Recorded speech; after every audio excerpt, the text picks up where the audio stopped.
Bye. Welcome back, everyone. I'll give you a second or two to get in your seat, and then we're going to have our next mentor, our last mentor of this morning's program. Just wanted to mention really quickly, because our last mentor, Kelly, kind of mentioned the idea that a lot of people within healthcare professions often want to be able to work for themselves. So having some sort of business background can be a good idea. So I know we've talked about it some other weeks, but we may have some classes that haven't been with us the past weeks.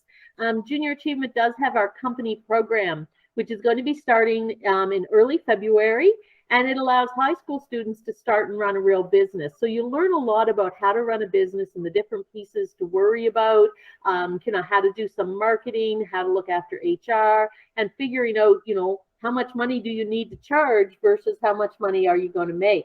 So company program might be something that people are interested in, and having the option to do it. We're going to run them in a number of places around the province. And teachers can also do an in-class version if that's something teachers are interested in. And you can learn more on our website or by following us on our social media. So I'm going to stop my little advertisement now, and I'm really excited to introduce Autumn Grant. And Autumn, I could see her nodding her head when I was talking about running your own business. She is the co-founder of Flow Meditation. So Autumn, I have given you co-hosting. So you said you had a presentation?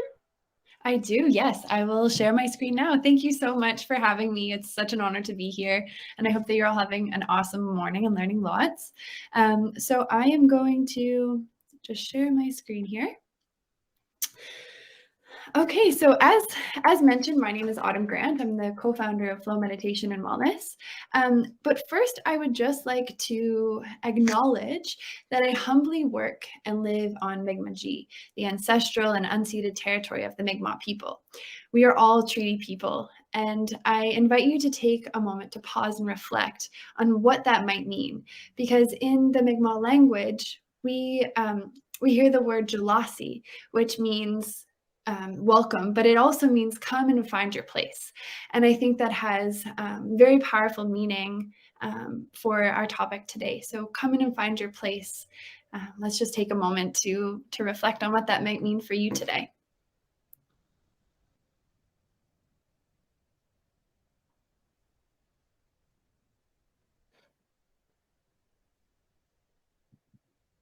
Okay, and as mentioned, my partner and I are the co-founders of Flow Meditation and Wellness. We established our business in the summer of 2018 with a mission to build a happier, healthier, and more connected society through mindfulness and meditation. So I'm Autumn, my partner is Jonathan, and we are also a family. We have two young girls. We have Florence, who will be 4 next week, and we have our second daughter, Irie, who is 8 months old. So we're a family-run business, and we also consider ourselves community connectors with a mission to really make this practice accessible to everyone without, having the tabooness of meditation, and really trying to show people how awesome and beneficial and wonderful it can be. So I'd love to tell you a little bit about my path to how I got to become an entrepreneur in healthcare. And I'd like to take you back to high school. So in high school, I graduated from Halifax West in 2008. And I was the type of student who was super into sports. I love fashion. I wasn't always the strongest in maths and sciences, which you might expect in healthcare.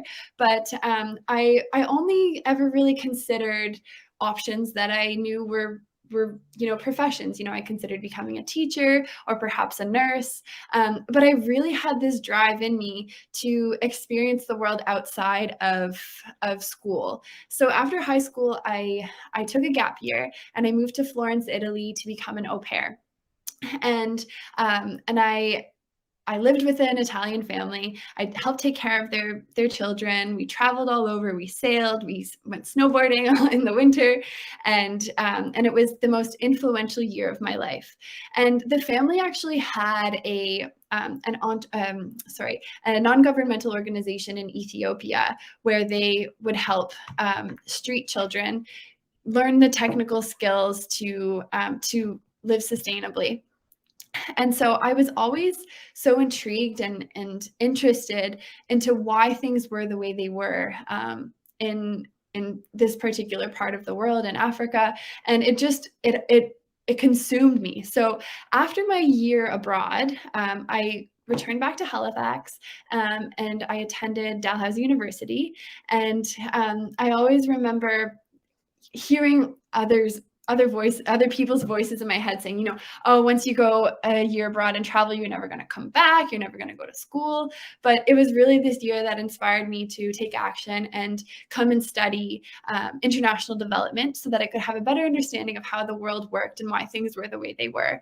And I got a combined honors degree with environment, sustainability, and society as well. And so this kind of went against my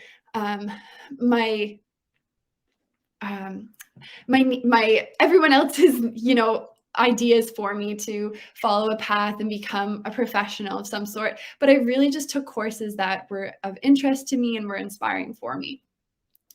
And so after my Bachelor of Arts degree, I took a couple of years off to travel again. So, I'd work a little bit and then I'd go backpacking through Southeast Asia and South America and Africa and Europe.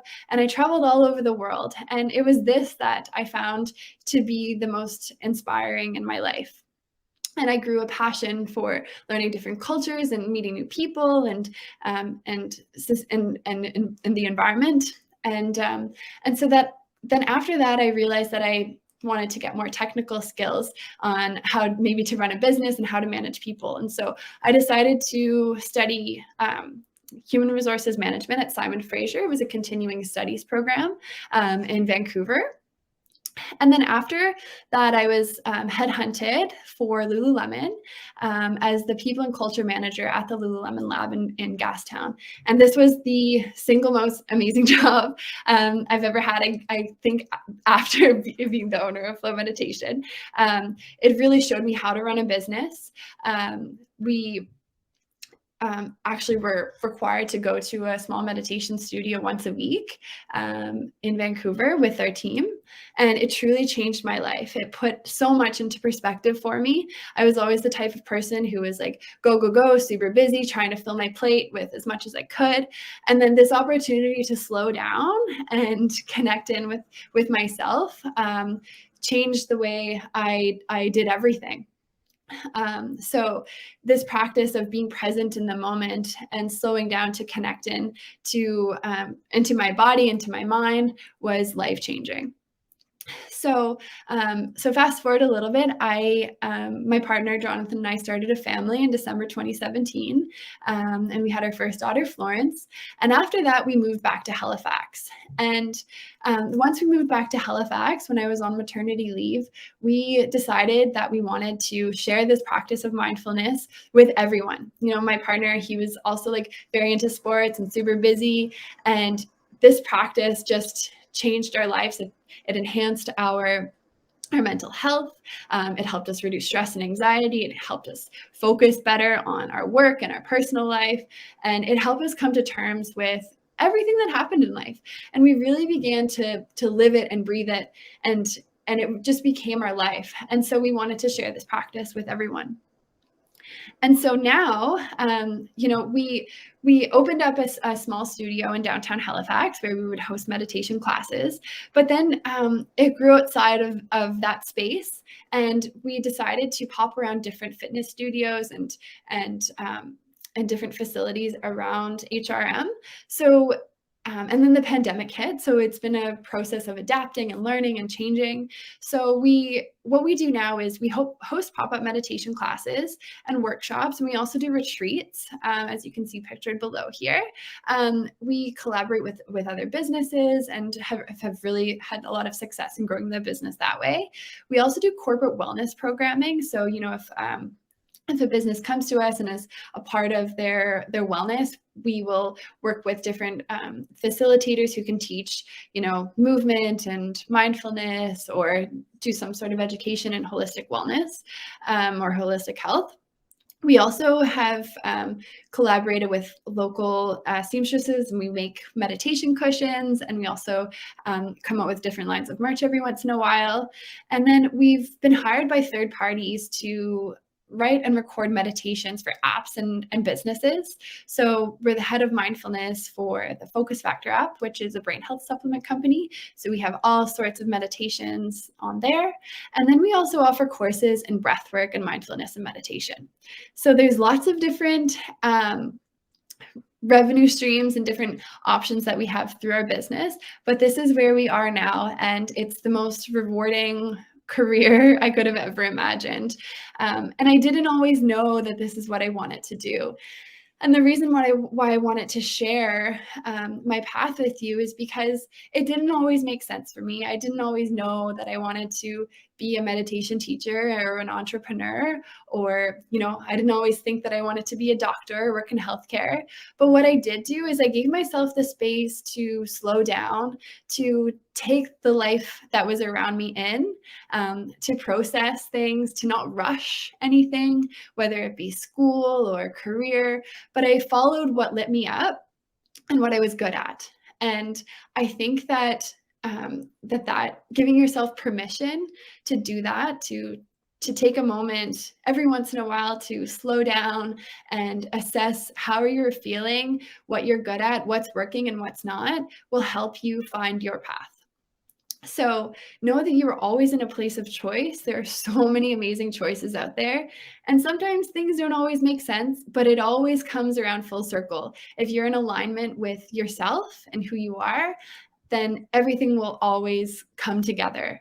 And I really think that by slowing down, you will get there faster.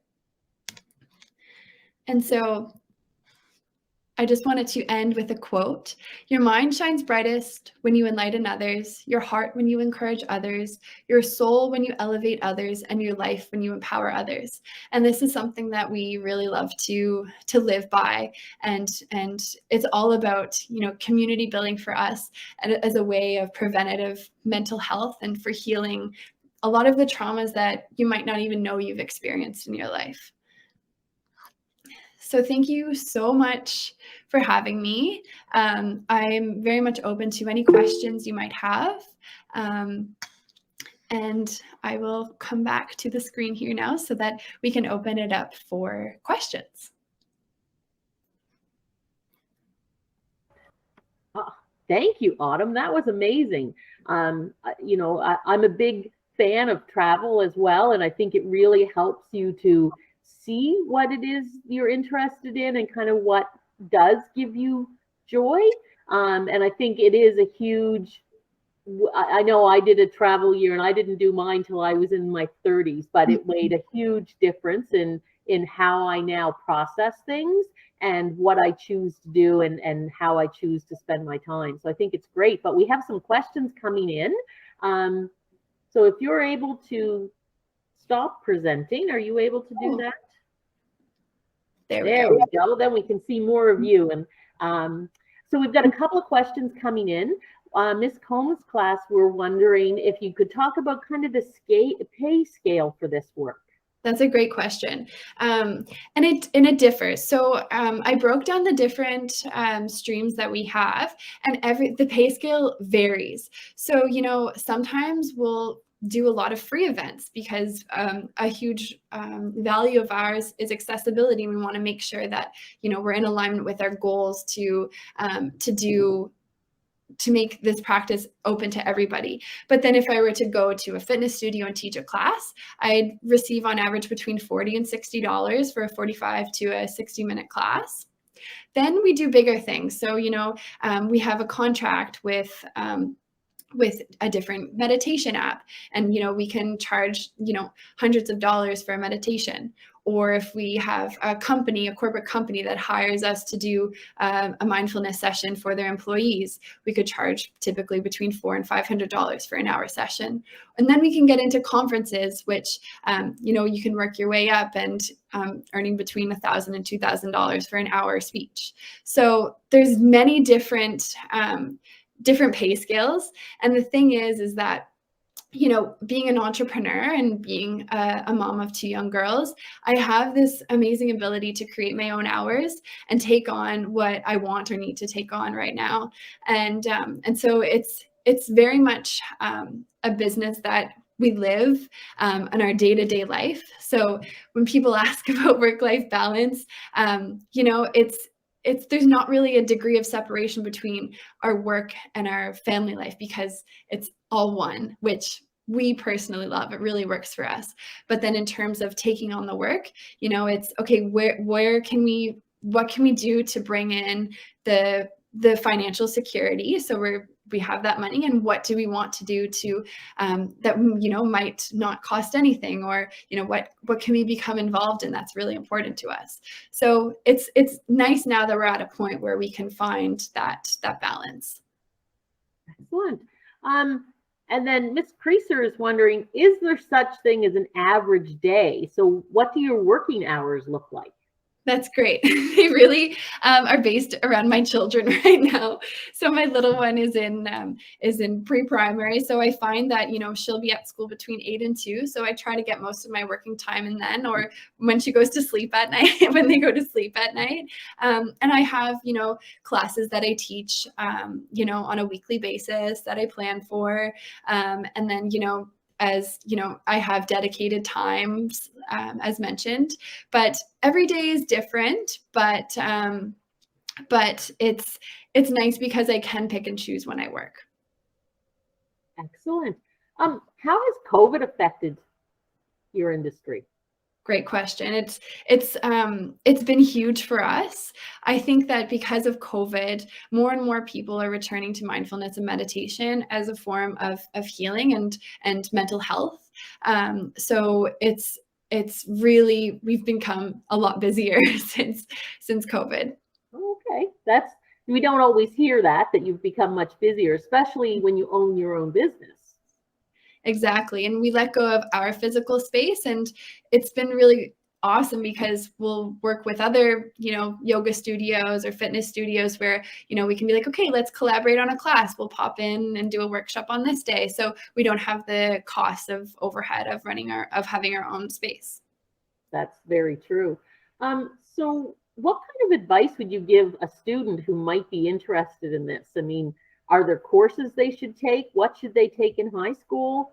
That's a great question. I think that that psychology really helps. I know, I did my meditation teacher training through the Lab of Meditation, which is a 200-hour meditation certification in accreditation with the International Mindfulness Teachers Association. And that was with my teacher in Vancouver, Hiroko Demichelis. So that's a great option. I know that some people, may start with like a yoga teacher training, which is really nice. And through Flow, we actually offer a breathwork and mindfulness meditation teacher training. It's just a 30-hour as of right now, but it's nice to get started or to complement something that you may already have. We have psychologists who have done it. We have even massage therapists who have just brought it in as a means of enhancing their practice. Excellent. What do you kind of think about as the biggest challenge, maybe, of your job? The biggest challenge? That's a great question. I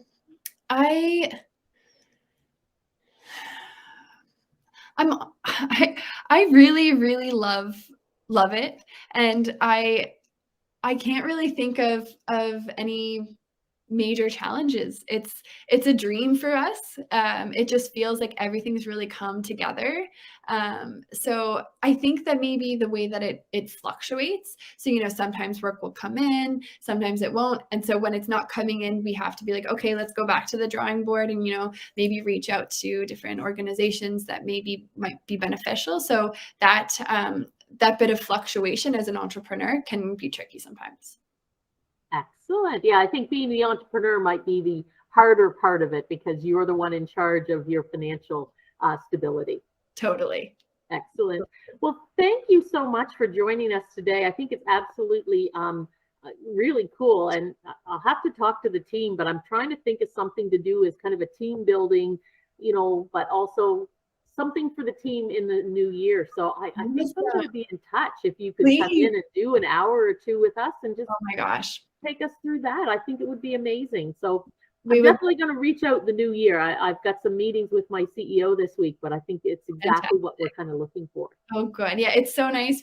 We'll come in with our cushions and really set the ambiance and set you up to learn how to meditate and really just take that time for yourself to become the master of your own nervous system. Sounds amazing. Thank you so much for joining us today. Thank you to all of our mentors. We've had some amazing mentors today. Healthcare has so many different careers within it and so many that we don't think about, like what you're doing. And it's just amazing. But thank you so much for joining us today. Well, thank you so much for having me. It was an honor. And good luck with everyone. And if you have any further questions, you can reach out to us through our email or on Instagram. Excellent. Thank you, Autumn. Take good care. Okay, bye-bye now.